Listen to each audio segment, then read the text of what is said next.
ये तारिक अजीज हैं जिनका देखती आंखों और सुनते कानों को तारिक अजीज का सलाम वाला जुमला पहचान बना।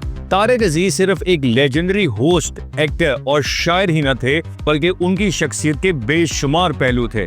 1964 में जब पीटीवी शुरू हुआ तो तारिक अजीज वो पहले अनाउंसर थे जिन्होंने अहलियाने पाकिस्तान को ट्रांसमिशन में खुश आमदीद कहा था।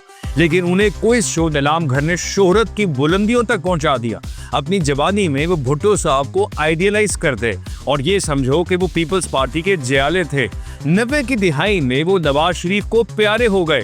97 में मियां नवाज शरीफ ने उन्हें लाहौर में इमरान खान के मुकाबले में टिकट दिया।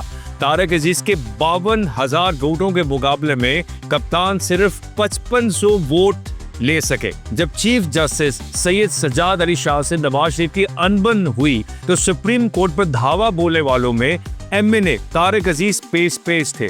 ताहम अपनी उम्र के आखिरी हिस्से में वो इमरान खान को सपोर्ट करने लगे। उनकी कोई औलाद न थी और वो वसीयत करके गए थे कि मेरे बाद मेरी तमाम जायदाद कौमी खजाने में जमा करवाई जाए।